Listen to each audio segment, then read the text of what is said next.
Bien, estamos de nuevo aquí, los amigos y compañeros Gabriel y Eduardo, después de la primera tertulia que hicimos dedicada a la Virgen de Agua Santa. Eh, Quedamos satisfechos realmente de cómo quedó la tertulia una vez escuchada, pero después de todo ello, pues, tenemos algunas preguntas y algunas cosas que quedaron un poco en el tintero. Y así, de esta manera, vamos a aprovechar en esta ocasión, pues ya que tenemos aquí al amigo Gabriel, para que nos ilustre un poco más acerca del interesante, ya podemos decir interesante, tema de la Virgen de Agua Santa. En fin, Gabriel, ¿estás dispuesto entonces? Sí, bueno, yo espero hacerlo esta vez bastante más corto. Sí, decía David que evidentemente de la Virgen de Agua Santa pues se puede hablar pues día y día y en fin, la historia pues prácticamente es amplísima como dije anteriormente. Eh, no obstante, me gustaría hacer algún tipo de aclaraciones sobre la primera vez que nos reunimos. Entonces, esta vez intentaré que sea bastante más corto, pero no sé, me gustaría aclarar algunas cuestiones que se hablaron en esa primera vez. ¿No? ¿Qué Sí. piensas, David? Hombre, a mí me quedó un poco, no sé si había, no sé por dónde yo había oído cosas, sobre que de la Virgen de Aguas Santas no hay una por aquí, hay tres vírgenes allí en Villaverde. Sí, hay tres vírgenes también. En la primera vez yo lo quise comentar, pero al final se nos pasó, o se me pasó, mejor dicho. Y entonces está la Virgen de Nuestra Señora del Rosario, ¿vale? La Virgen de los Dolores. Prácticamente en Semana Santa sale la Virgen de los Dolores el Viernes Santo y Nuestra Señora del Rosario pues sale el domingo de Resurrección con el Cristo resucitado. Y después también hay otra Virgen, te digo, las dos anteriores al menos yo entiendo que sean anónimas, no tengo datos de los escultores. Sí hay una Virgen que es bastante importante la escultura, que es la Virgen de Nuestra Señora de los Ángeles, que prácticamente está relacionada con la Roldana y está un poco relacionada con la Roldana que fue la hija de Pedro Roldán, ¿vale? Estamos hablando del siglo XVII y parece que está relacionada también con la Asunción de Cantillana. Está un poco, estas vírgenes eran un poco basadas en el Concilio de Trento O sea, todo está para ligado, humanizar esas esculturas, todo está ligado, ¿no? ¿vale? Eh, Eso es lo que yo, por un lado, se me olvidó, que aparte de la Virgen de la Santa, pues estaban estas tres otras Pero vírgenes. sí es cierto que, bueno, yo entendí que te referías a vírgenes que saliesen en romería, que era el caso de Claro, Agua Santa, y las otras que eran más de la Semana Santa, quedaron a lo mejor por eso. eso es bueno, Nuestra Señora de los Ángeles Pero no viene sale en bien la Semana Santa aclaración, nunca, pero claro. bueno, quería aclarar esto. Perfecto. Y también, David, creo recordar que me comentaste que por qué siempre la Virgen se aparecía a las personas sencillas, humildes, ¿no No, era algo no, así? no, no, sí, sí. Además, noté que te quedaste un poco así parado ante la pregunta que te hice, ¿no? Ya. Directa, te lo hice de una manera muy directa. Sí, yo la verdad que no sabía exactamente. Después he comprobado que la esencia del Evangelio significa buena noticia, ¿no? Y solo la buena noticia es para la gente humilde, para los pobres, para los sencillos. Son los últimos. Por ejemplo, eh, Jesucristo decía en el Evangelio de San Lucas, y en esto sí lo voy a leer textualmente porque no quiero equivocarme. Te doy gracias, Padre, Señor del cielo y de la tierra, porque has escondido estas cosas a los sabios y a los entendidos, y las has revelado a la gente sencilla. Sí, Padre, porque así te ha parecido bien. Todo me lo ha entregado mi Padre, y nadie conoce quién es el Hijo, sino el Padre, ni quién es el Padre, sino el Hijo, y aquel a quien el Hijo se lo quiera revelar. Entonces, esta es la explicación que yo he encontrado. No sé si tú, David, tienes alguna otra o... Hombre, esa es una explicación en base al Evangelio, como bien comentas. Después, si nos salimos del Evangelio, puede haber algunas otras explicaciones. Por ejemplo, uno cuando es niño, no está de alguna manera frenado por la razón, ni por las costumbres. No está frenado por eso. Por eso un niño es un mundo mucho más abierto y puede ver milagros y puede ver cosas del otro mundo. ¿Me explico? Una vez que vamos creciendo, pues nos imponemos esa razón que decimos que tenemos, nos imponen, diríamos, todas las costumbres, todo lo que tenemos alrededor, y entonces nos cerramos a esas cosas que podemos decir que no son naturales, que son sobrenaturales. Quizás sea por eso a lo mejor que intentan aparecerse pues a las personas adultas y demás, y esto lo rechazan de inmediato. Lo rechazan porque no está dentro de la razón, no está dentro de lo que es correcto, ¿no? Creo que puede ser esa. Sí, y además se casan las dos cosas. Digamos, también añadiría un matiz, un aspecto, es que conforme vamos adquiriendo conocimientos, algunos más que menos, ¿no? De alguna manera quieres siempre buscar una explicación, claro, en base a esos conocimientos, que te hace pues apartar un poco la intuición, la imaginación y otros conceptos de lo que existe. El lóbulo, digamos, el famoso lóbulo izquierdo, ¿no? Y quizás también por eso se da el caso de que hay más escepticismo normalmente en las comunidades científicas. Claro. Y cuanto más alto grado, quizás por las cuestiones de reputación, ya se mezclan prejuicios, ¿no? Pues siempre hay más se aparta más, digamos, la persona de esa sencillez y pureza, ¿no? de las ideas y los conceptos que la infancia se captan, ¿no? La razón y no la inteligencia, la razón y los conocimientos son como una especie de coraza, que no dejan entrar cosas que no están correctamente, según la ciencia, estipuladas. Eso quiero decir. Por tanto, ahí se casan un poco las dos cosas. ¿Por qué siempre esa? Es una pregunta que yo siempre hacía. ¿Por qué a las personas humildes, no a un catedrático, ¿no? A un catedrático se le hace ninguna aparición, ¿no? A lo mejor sí, pero se calla y no lo dice. No lo sé. Y después, también me comentabas en alguna ocasión de que hablaste de algunos historiadores, pero hay más historiadores, ¿no? Sí, gracias a Dios en Villaverde hay bastante más historiadores. Por ejemplo, bueno, yo todos ya no los conozco porque cada vez hay más personas que nos gustan, y la verdad que a las personas que nos gustan estudiar la Virgen de Agua Santa pues es fundamental. Hay otros historiadores, más bien hay José Rodríguez Cano, que es un vecino mío, cercano, pues más bien habla más bien de la Hermandad de la Veracruz, ¿no? Que a la que pertenece la Virgen de los Dolores.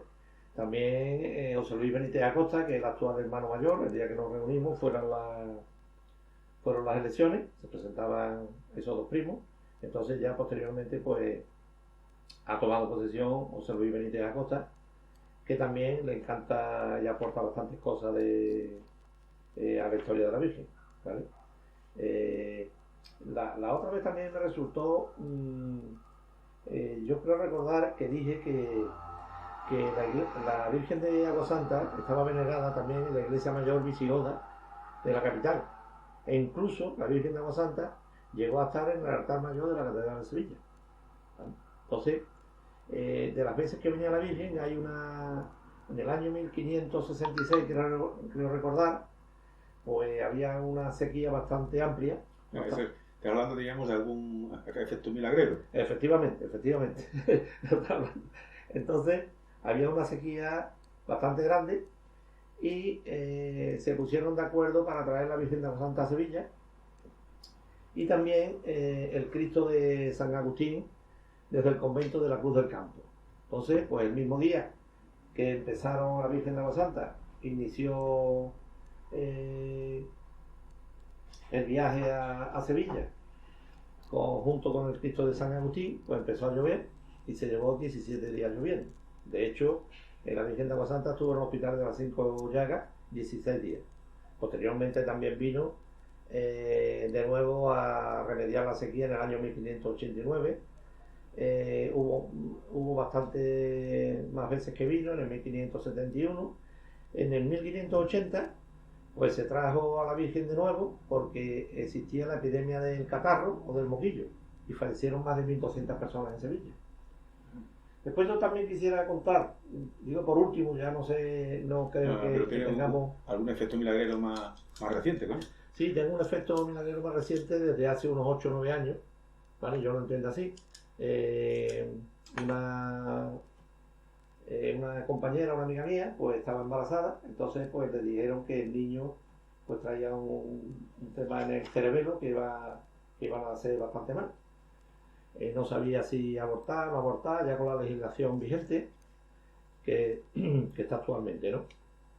Entonces, pues bueno, yo hablé con mi hermano, que es matrona en este caso, o matrono, que estaba relacionado con varios ginecólogos y demás, y le dije que si conocía a alguien del Virgen de Rocío, porque esta chica estaba pendiente de abortar, porque se le pasaba ya el plazo del aborto para abortar o no abortar. Mi hermano me comentó que lo iba a intentar, que iba a ver para que le hicieran otra prueba, porque la primera prueba que le hizo el ginecólogo de forma privada le salió este tema del cerebelo. Y bueno, pues yo intenté contactar con uno con otro. Al final, pues bueno, mi hermano no me pudo echar en ese sentido un cable porque no había nadie de guardia ni conocía a nadie en aquel momento. Yo le seguía diciendo a ella que sí, que conocía gente, que tal, y que iba a intentar verlo. El mismo día antes me llamó esta persona para decirme: Gabriel, ¿has preparado? Sí, no te preocupes, que mañana nos vemos a las 10 de la mañana como habíamos quedado, que tal, que te van a ver. Yo le estaba mintiendo a esta persona. Yo me llevé rezando todo el día anterior, ¿vale? No conocía a nadie.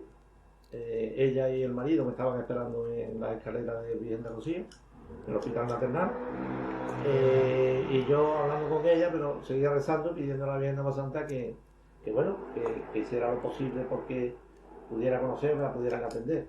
Mira por dónde, llegué al sitio donde tenía que verla y tal, y resulta que había una vecina mía del barrio, que yo la conocí, me dirigí a ella: oye, mira, tengo este problema, tal y cual. La atendieron ese día, ¿vale? Gracias a Dios, pues no, vamos, estaba perfectamente el niño, y bueno, y no abortó ni nada. Y hoy el niño pues tiene, no sé si 8 o 9 años, y bueno, pues está sacando una nota estupenda, notable, sobresaliente, y los padres están encantados. Eso no lo sé, ya te digo, yo no conocía a nadie, pero bueno, Sí. no lo sé si se puede tomar No, esa anécdota eso depende. como un milagro o no. Sí, eso depende de la fe. Ya. De la fe, porque alguno te puede decir que es una coincidencia, pero es la fe. Y con respecto a la fe, creo que teníamos que comentar, yo quería distinción dos cosas de la fe. Una es lo que es la devoción y lo que es el fanatismo. La devoción, de alguna manera, se mantiene la racionalidad y se respeta a otras creencias. Eso es devoción. Sin embargo, cuando hay fanatismo, no se tiene en cuenta nada, no ve, no quiere ver. Hay que distinguir un poco las dos cosas. Pero la fe existe, claro que sí. La fe mueve montañas, decían, ¿no? Sí. Pero claro, la devoción y el fanatismo son dos cosas totalmente distintas, porque la devoción no termina en violencia, normalmente. Sin embargo, el fanatismo solo busca la violencia para imponer todas sus creencias. Y eso es malo.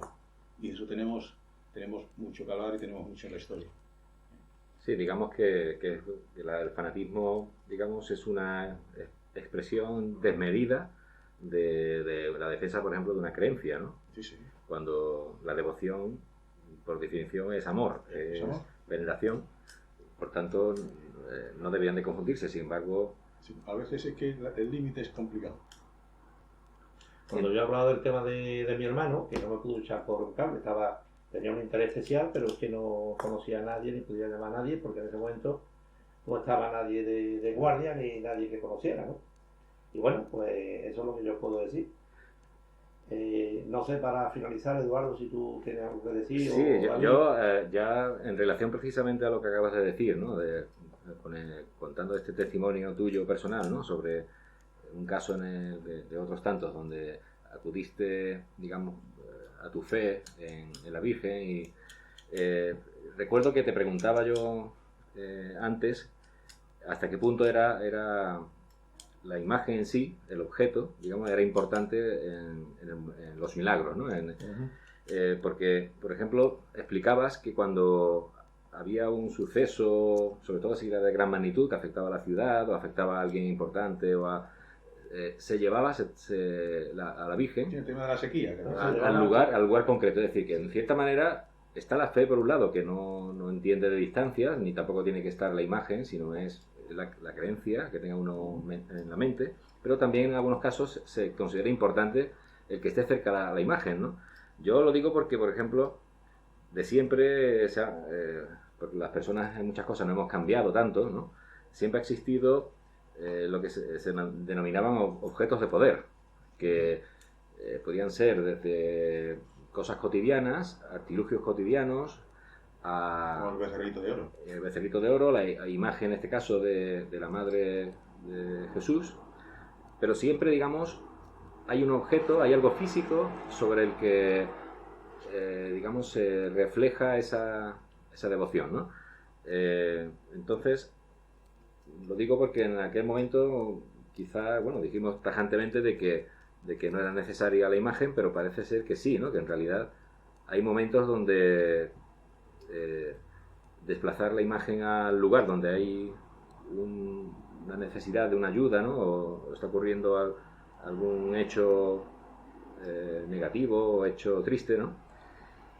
Te quería preguntar también si el tema de los exvotos, es decir, la gente lleva allí al santuario, a la iglesia, objetos y los deja allí como para que se impregnen de la bendición de la... Eso no es costumbre en Villaverde. La única costumbre En otros sitios sí, en otros sitios. En otros sitios sí. En Villaverde la costumbre es que cuando sale el día 8 de septiembre la Virgen, sí, ponen a los niños en el paso de la Virgen y le hacen una foto. Y de hecho, vamos, yo tengo la foto con mis dos hijas delante del paso de la Virgen, ¿no? Hace poco quería hacer también las dos últimas cuestiones, con esto ya termino. Se ha restaurado recientemente la Virgen de Agua Santa por el Instituto Andaluz de Patrimonio Histórico. Entonces fueron a dar una charla allí a Villaverde, a la iglesia. Yo no pude asistir, pero bueno, más o menos me han pasado un poco la charla y la verdad que tenía más expectativas de la restauración que se ha hecho. Realmente no nos ha ampliado, por lo menos a mí no nos ha ampliado mucho más la restauración, porque prácticamente se han basado en la policromía.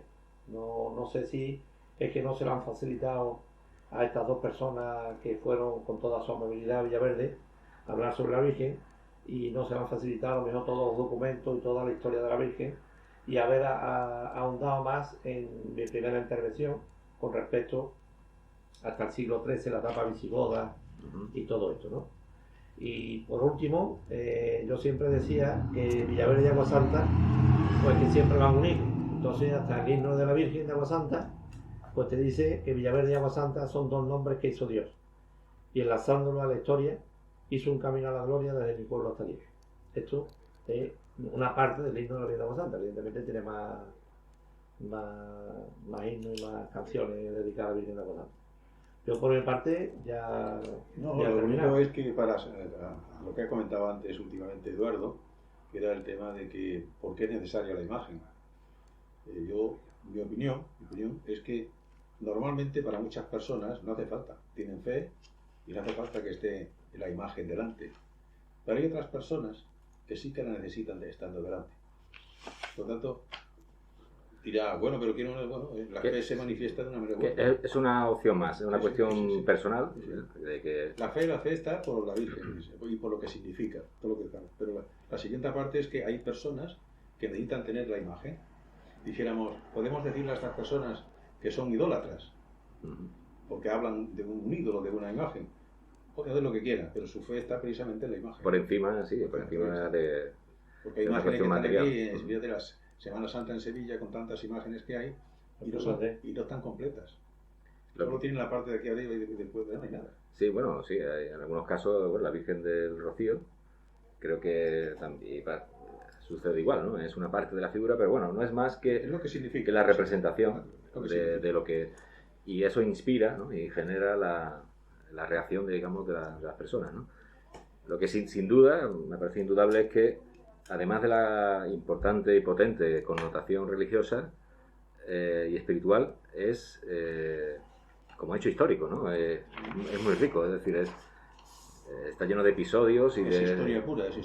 Y cómo, digamos, un pueblo como Villaverde del Río está tan unido a la Virgen de Agua Santa que cuando se habla de Virgen de Agua Santa inmediatamente se habla de Villaverde del Río. Y cuando se habla de Villaverde del Río se empieza en la Virgen de Agua Santa. Sí. Esto es un tema que va tan unido. En fin, pues bien, nosotros agradecidos porque nos has ilustrado bastante sobre el tema de la Virgen de Aguas Santas, que la conocíamos en principio por esta dicotomía entre el pueblo y la Virgen. Y bueno, simplemente agradecerte y a ver si en otras ocasiones pues podemos avanzar sobre este tema o sobre otro Sobre parecido. otro tema. Hay cosas muy interesantes de la Semana Santa de Sevilla por ejemplo, pues hay cosas que hay personas, lo digo como anécdota, que no tienen nada que ver ya con esta conferencia, me digo, no sé si os atrevéis alguno a hablar sobre algunos casos concretos y anécdotas de la Semana Santa de Sevilla, por ejemplo, la Virgen de la Macarena, ¿no? Que tanta devoción tiene. Pues por ejemplo, la Virgen de la Macarena, el nombre de la Macarena, que eso lo saben poca gente, se lo dio el barrio de la Macarena a la Virgen, no al contrario.